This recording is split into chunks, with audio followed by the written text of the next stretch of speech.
Estamos en Lucas 16. Para ponerlo en contexto, ¿vale? Jesús ha contado a su discípulo la parábola del administrador astuto que habla sobre el tema de dinero, y Jesús está enseñando sobre el dinero y cómo usarlo para el reino de Dios. Es lo importante para el reino de Dios. Y él termina con esto. Dice, ningún sirviente puede servir a dos patrones. Menospreciará a uno y amará al otro. O querrá mucho a uno y despreciará al otro. Ese está en Lucas 16, 13, ¿vale? No podéis servir a la vez a Dios y a las riquezas. Y aunque él dirige su enseñanza a los discípulos, también lo oyen más personas, incluyendo los fariseos. Y es donde nosotros vamos a coger el texto de hoy, que estamos en Lucas 16 y vamos a leer del 14 al 18. No sé si lo podemos leer y ver si todo a la vez. Dice, oían todo esto los fariseos, a quienes le encantaba el dinero, y se burlaban de Jesús. Él os dijo, vosotros hacéis lo bueno ante la gente, pero Dios conoce vuestros corazones. Daros cuenta de que aquello que la gente tiene en gran estima es detestable delante de Dios. La ley y los profetas se proclamaron hasta Juan. Desde entonces se anuncian las buenas nuevas del reino de Dios y todos se esfuerzan por entrar en él. Es más fácil que desaparezcan el cielo y la tierra que caiga uno sola tilde de la ley. Todo el que se divorcia de su esposa y se casa con otra, comete adulterio. Y el que se casa con la divorciada, comete adulterio. Hasta aquí. Porque luego sigue la parábola del rico y Lázaro. Como podéis imaginar, cuando leí el texto, quise salir corriendo. Pero corriendo. Pero eso es lo bueno de las predicaciones sistemáticas, que tenemos todo el consejo de Dios. Bueno, he llamado a predicación cuidado con la falsa enseñanza. Y en este texto que vemos, Jesús aquí afronta a los fariseos con dos enseñanzas o dos maneras de pensar equivocadas. Y al final da un ejemplo para mostrar esas falsas enseñanzas. Veis que primeramente dice Lucas que los fariseos les encantaba el dinero. Dice, oían todo eso los fariseos a quienes le encantaba el dinero y se burlaban de Jesús. Ellos le encantaba el dinero y se burlan de Jesús porque él está como hablando en el texto anterior como si el dinero no fuese la cosa más importante del mundo. Pero para los fariseos, como nos dice claramente aquí, ¿puede ponerla de antes, Fernando? Gracias, muchas gracias, Fernando. Para ellos sí, el dinero tenía muchísima importancia. Para ellos el dinero era una bendición vista como tener la aprobación de Dios. Y esa es la primera falsa enseñanza que Jesús les estaba afrontando. Es como que ellos tenían que si tuviesen dinero, si la gente era rico, creían que era un señal que ellos tenían el favor de Dios o la aprobación de Dios. Y Él les dijo, vosotros hacéis lo bueno ante la gente, pero Dios conoce vuestros corazones. Daros cuenta de que aquello que la gente tiene en gran estima es detestable delante de Dios. Jesús expone este error de pensar muy común que había en entonces, que tenían los fariseos y mucha gente, y es que basado en lo que tú tienes o lo que no tienes, pueden pensar las personas que Dios te está bendiciendo o que Dios te está castigando. Si tenías dinero, pues algo habías hecho o estabas viviendo de una manera para que Dios te bendijera con esa fortuna, con esa riqueza, casi como un premio, ¿no? Tú te habías portado bien, entonces Dios te estaba apremiando. Y eso es lo que ellos creían. Si viene alguien con mucho dinero, pues mire este hombre, mujer no, hombre. Pues él tendrá la aprobación de Dios, ¿no? Estará viviendo bien, correctamente. Le está bendiciendo mucho. O mire mira este otro que no tiene mucho. A ver lo que ha hecho él.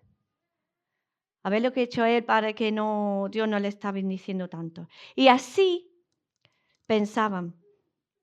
Y cuando Jesús dice, os hacéis los buenos, o en otras versiones dice, os justificáis delante de los hombres, os justificáis, él quiere decir que se justifican con lo que hacen, lo que dicen, lo que creen, basado en el hecho de que tienen mucho dinero, de que les va bien la vida.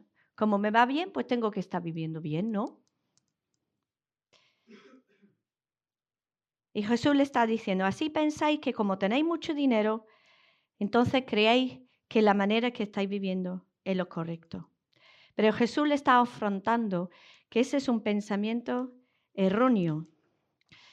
Pensar que mis acciones son buenas en los ojos de Dios solo porque he recibido cosas buenas de Él es un autoengaño muy peligroso. Luego el Señor habla de eso en la parábola la historia de Rico y Lázaro. Lo ejemplifica un poco lo que está hablando así. Miramos un poco el evangelio de la prosperidad, que eso está invadiendo, el evangelio de la prosperidad. Dios quiere que sea bendecido, que sea feliz, que sea rico. Pídelo por fe. Y si no te llega es porque te falta la fe. Así no son las cosas. Y es fácil para nosotros quizás echar piedras a los fariseos, pero tenemos que también a vez en cuando pensar cómo pensamos. Esta bendición, pensamos que lo merecemos. Pensamos que como he sido fiel al Señor, vivo la vida como el Señor quiere, me está dando las bendiciones por mi comportamiento, por cómo yo vivo mi fe. Tenemos que tener cuidado que no nos entra pensamiento erróneo acerca de lo que tenemos y cómo el Señor nos bendice. Y Él nos dice cómo nos bendice. En Mateo 5:45, ese es como Dios bendice. Dice, para que seáis hijos de vuestro Padre que está en el cielo. Él hace que salga el sol sobre malos y buenos, y que llueva sobre justos e injustos. La bendición de Dios está basado no en nosotros, sino en el carácter de Dios. Dios bendice porque es un Dios que bendice. Dios da porque es un Dios que da. Es quien es Él y no lo que hago yo. El problema con los fariseos es que tenían a Jesús, tenían a Dios mismo delante de ellos, como ha estado hablando, se me ha ido tu nombre, Jonathan, esta mañana, que Él era el Mesías, pero no lo podían ver. Y ellos seguían convencidos llegar a Dios por sus propios medios. Ellos creían que merecían el cielo, que no necesitaban un Salvador, porque se dedicaban con esmero a interpretar, aplicar la ley del Antiguo Testamento, a observar meticulosas ceremonias. Ellos estaban todas las muestras externas de ser dedicados adoradores del verdadero Dios de Israel. Sin embargo, ante Jesús, como hemos visto aquí, se burlaban, eran hostiles, eran odiosos y al final su meta era matarle. Entonces ellos se justificaban solo. Y hoy día la gente también se justifica solo. Si tú en general le preguntas a las personas, ¿tú crees que al final de esta vida irá al cielo? Pues yo creo que la gran mayoría dicen que sí. ¿Y por qué? Pues la gran mayoría no dicen por qué el Señor Jesús ha pagado el precio para que yo pueda ir. La gran mayoría dice, bueno, yo he vivido una buena vida, he intentado vivir bien, por su propio mérito, se intenta justificarse. Y Jesús le reprocha eso. Él dice, Dios conoce vuestros corazones. Las apariencias de los fariseos no engañaban a Jesús. Tampoco ninguna apariencia nuestra le puede engañar. Nosotros podemos engañar a los demás fácilmente. Los fariseos podían tener la admiración del pueblo. Bueno, no caían tan bien al pueblo tampoco, pero que podían tener la admiración. Nosotros podemos poner apariencias de bueno, de esto, del otro, pero a Dios no lo podemos engañar. Incluso nosotros a nosotros mismos no podemos engañar. Dice Jeremías 17, nada hay tan engañoso como el corazón. No tiene remedio. ¿Quién puede comprenderlo? Pero a Dios no se le puede engañar. Dios conoce nuestros corazones, dice Jesús. Y en 1 Samuel dice claramente, la gente se fija en las apariencias, pero yo me fijo en el corazón. Y preparando me acordé esta semana de una foto que saqué hace pues casi 15 años. ¿Lo veis lo que dice? Dice, no robas, Dios te ve. Y yo saqué esta foto hace 15 años en la selva de Guinea Ecuatorial. Y allí, en la mitad de la nada, andando por ahí, ves este señal.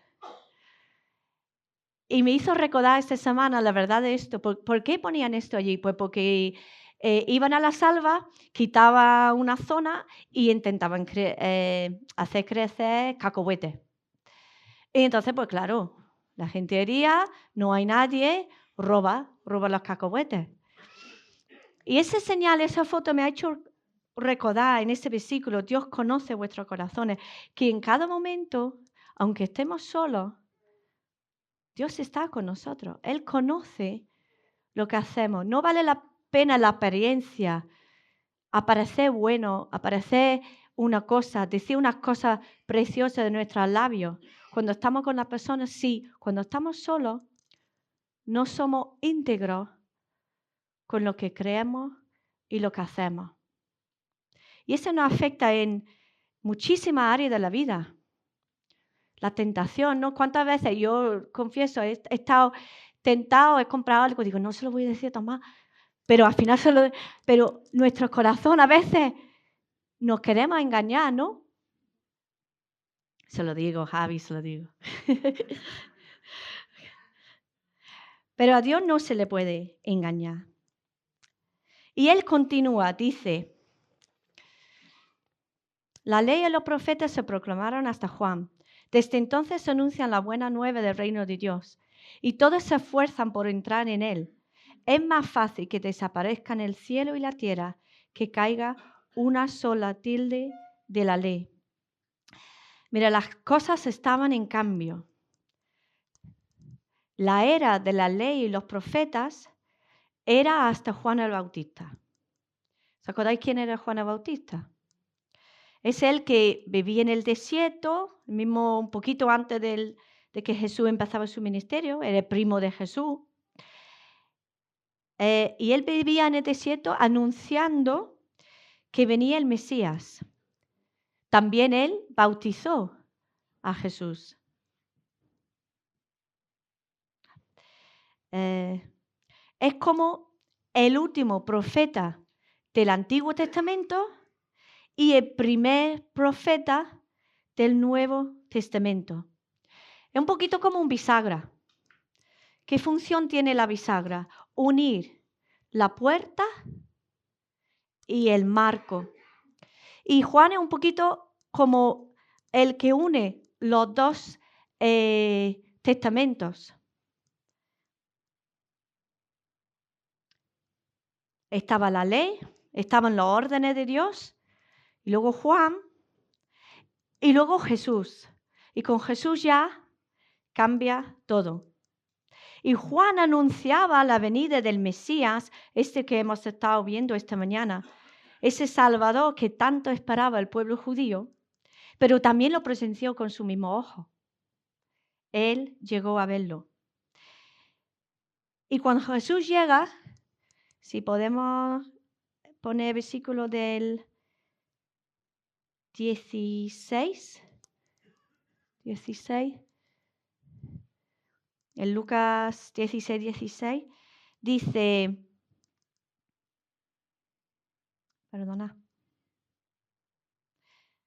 que Jesús empezaba a hablar del reino de Dios. Y dice, desde entonces se anuncian la buena nueva del reino de Dios. Y la gente, lo que quizás antes no tenían tanta oportunidad a escuchar, a saber, estaban con ganas de entrar y de conocer y de saber ese reino de Dios. Se esfuerzan por entrar. Pero los fariseos lo rechazaron a él porque no era lo que estaba haciendo ellos. Jesús hablaba del reino de Dios, pero ellos creían que con su tradición oral, seguir estrictamente la ley y las normas, que ellos mismos eran el reino de Dios. Y Jesús no cabía en sus planes y lo rechazaron. El Salmo 118 dice, la piedra que desecharon los constructores ha llegado a ser la piedra angular. La piedra que desecharon los constructores ha llegado a ser la piedra angular. Esto habla de Jesús. Es un salmo, se escribió año y año antes, pero está hablando de Jesús. Que es un salmo que habla del Mesías, el que va a venir. Y es precisamente eso lo que está pasando aquí en Lucas 16, que la piedra, Jesús, que es la base de la fe, está siendo rechazado por lo que se consideraban los constructores, los que tenían la ley, los que tenían la verdad con ellos, lo rechazaron a Jesús. Dice 1 Pedro, Cristo es la piedra viva, rechazada por los seres humanos, pero escogida y preciosa ante Dios. Y los fariseos volaban de Jesús. Y es que ellos tenían otro proyecto de construcción. Ellos estaban construyendo otra cosa. Ellos estaban construyendo su propia manera de llegar a Dios. Y Jesús no cuajaba en su proyecto. Porque Jesús predicaba otro mensaje. El mensaje de Jesús era de esperanza, de gracia, de misericordia. Y ellos lo rechazaron.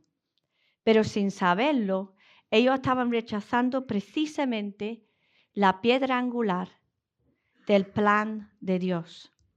Nosotros construimos hoy en día con fundamentos, pero entonces se construía con una piedra grande, esa piedra angular, y de ahí se alineaban todas las demás piedras. Y esa piedra era como la base, la guía para los obreros conforme iban haciendo el trabajo. Entonces Jesús es la clave. Jesús es la piedra principal, Jesús es la base a que lo que Dios hace, pero ellos lo estaban rechazando. Y como dije antes, la razón por qué lo estaban rechazando es porque ellos estaban construyendo otra cosa que Dios nunca tenía la intención de construir. Ellos lo que estaban haciendo, que habían tomado la ley y lo habían convertido en algo diferente a propósito que Dios la había dado. Y es la segunda falsa enseñanza o enseñanza errónea. Ellos llegaron a creer que la ley era la manera en que podían salvarse las personas. La primera falsa enseñanza ellos pensaban que lo que tenían mostraba la aprobación de Dios.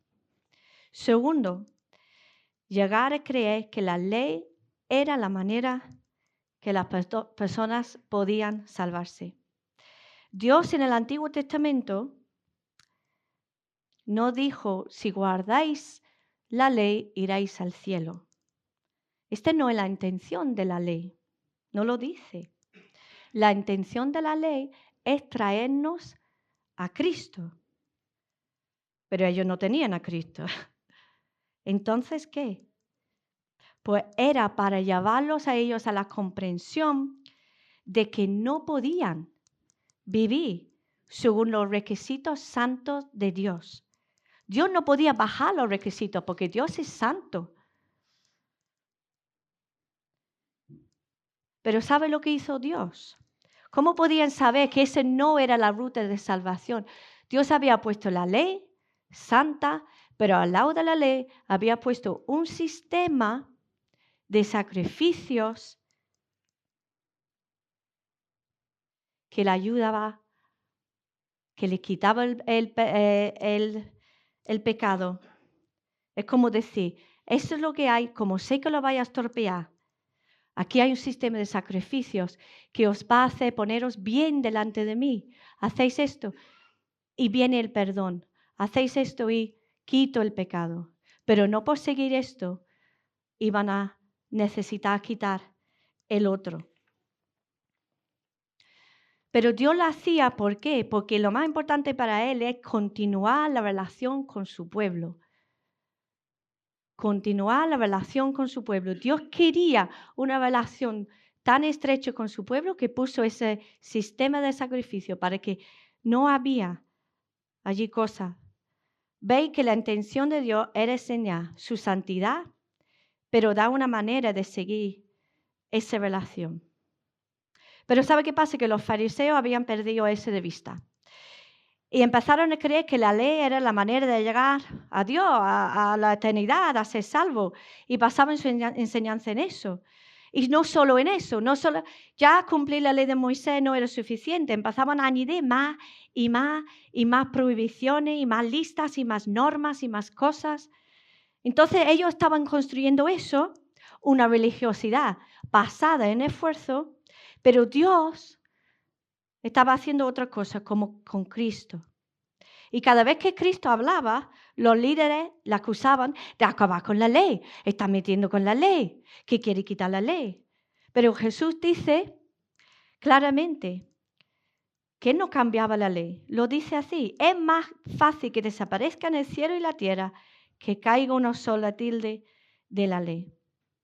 Él lo cumplía. Él siempre cuando hablaba defendía la santidad y permanencia de la ley. Si vaya a Mateo 5, cuando está diciendo, habéis escuchado que fue dicho, pero yo os digo eso. Pero no lo cambia. Lo respalda y dice cómo vivirlo nosotros, los creyentes. La ley moral no pasará. ¿Por qué? Porque es un reflejo del carácter y de la santidad de Dios. Y el carácter y la santidad de Dios no cambia. Así que la ley será la ley. Pero Jesús trae otra dinámica. En morir en la cruz, Él envía el Espíritu Santo a nuestros corazones. Y eso crea una nueva relación con Dios, pero también con la ley. Antes de Jesucristo, la relación era duro, rígido. Haz esto, no hagas el otro. Seguir esto, seguir el otro. Pero con su muerte, con su resurrección y con el Espíritu Santo que tiene residencia en nosotros, ya no una voz externa diciendo, haz esto, haz el otro, sino interna. Es la voz del Espíritu Santo que cambia a nuestro corazón. Y en nuestro corazón que empieza a desear vivir como Dios quiere que vivamos.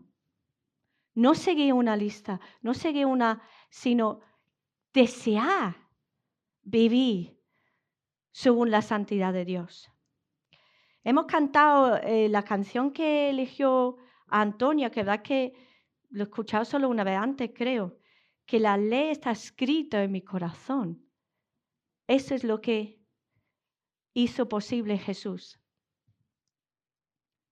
Entonces la ley no va, sino que está el Espíritu Santo revelándonos cómo nosotros tenemos que vivir usando su palabra. Ya dice, no quiero pecar, no quiero robar, no quiero usar el nombre de Dios en falso. Y eso es muy importante. Y voy a hablar a los padres, que seguro que me vayan a entender. Como padres, tenemos, espero que todas las familias tenemos en nuestra casa normas, cosas que se vive así y no se vive así. Por ejemplo, uno fácil, ¿no? En nuestra casa, pues cuando recogemos la mesa, que cada uno lleve su plato a la cocina. Que en mi caso somos muchos y se lo hago yo, me canso. Pues cada uno. ¿A qué es mejor cuando sale de tus hijos hacerlo solo? Cuando sale de corazón, que cuando tú tienes que decir el plato, el plato, el plato, el plato. Cuando ellos lo hacen de corazón, incluso esta cosa de corazón es una cosa en nuestra casa. Me ha pedido perdón, pero te lo pedí de corazón, que se hacen las cosas de corazón, que se hacen las cosas de verdad, ¿no?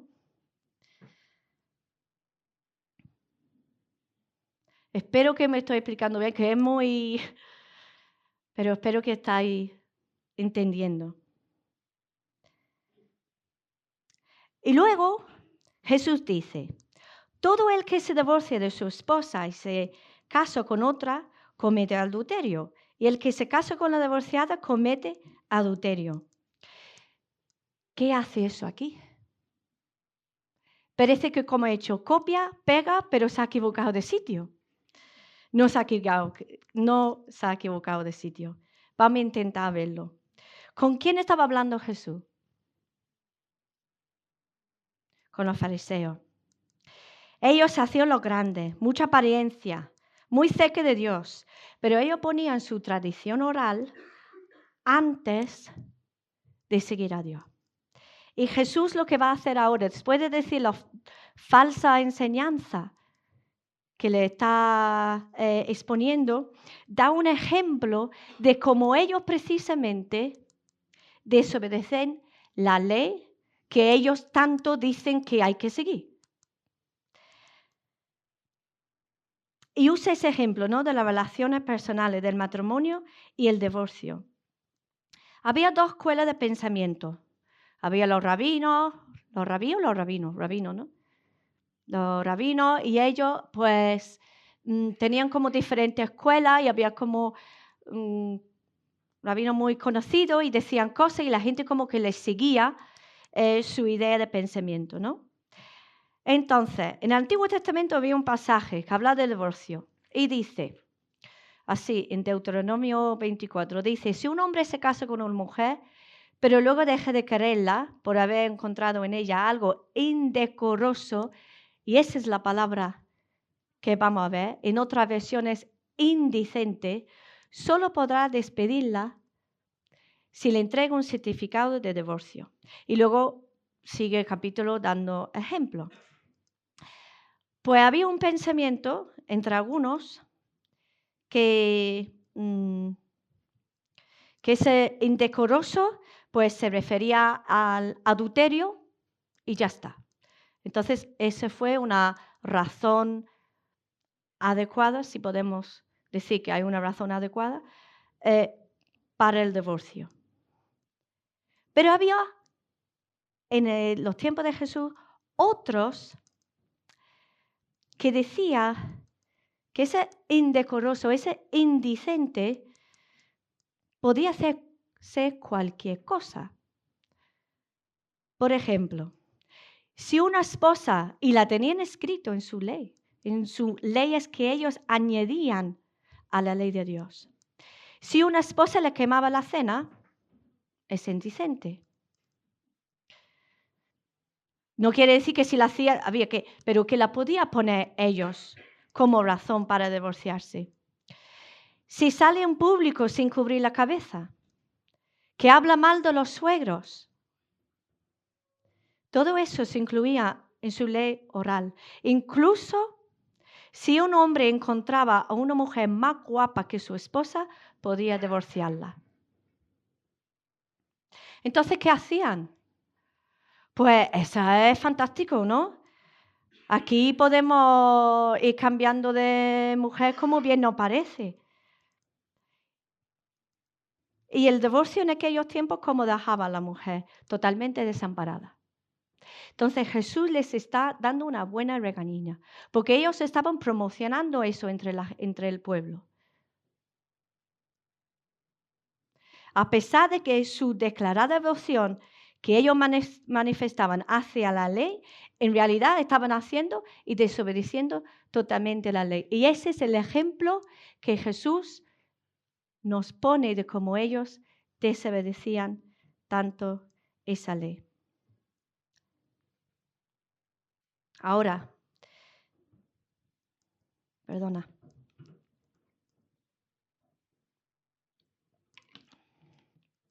Si cogemos este versículo 18 fuera del contexto, pues mal vamos.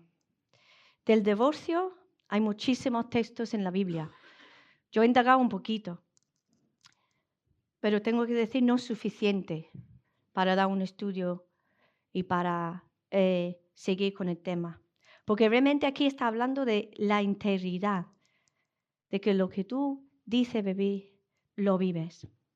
Pero si queréis apuntar, hay muchos textos que hablan sobre el divorcio y sobre casarse de nuevo. Y es súper interesante y sería genial. Dice Mateo 5, Jesús habla mucho. Mateo 19, Marcos 10, 1 Corintios 7, Hebreos 13. Fíjate que muchos son del Nuevo Testamento. Entonces aplican a nosotros. Aplican a nosotros. Pero no en temas que yo voy a entrar en detalle hoy. Y la verdad que creo que requiere más tiempo, más disciplina y más oración. Bueno, ¿y qué hacemos con todo esto? Pues la verdad que lo mira y es muy fácil enojarnos con los fariseos. Es muy fácil tirar la piedra a ellos.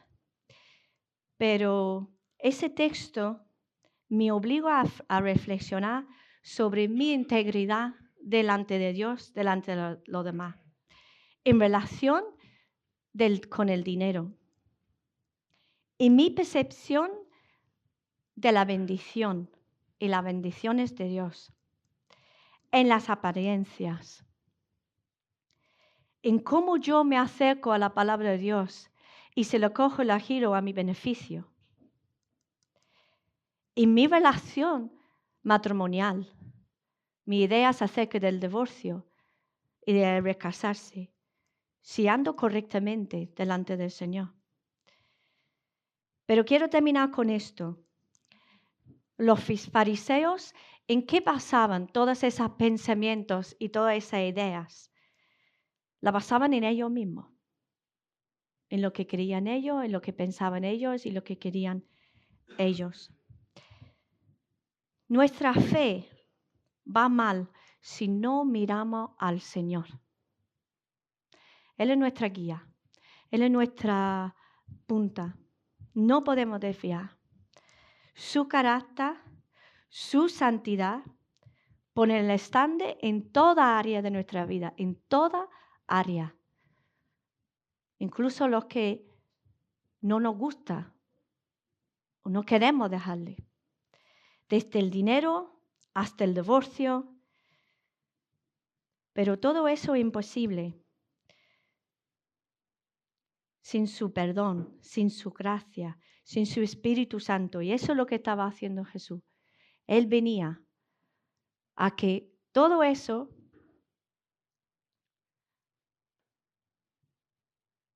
Él nos ayude a vivir con integridad. Entonces, hermanos, animo a poner todo pensamiento, toda idea nuestra, todo deseo nuestro delante del Señor, porque es realmente Él a quien tenemos que mirar y el quien guía y el que quien pone. Vamos a orar. Gracias, Señor, por tu palabra. Gracias porque nos enseña tantas cosas.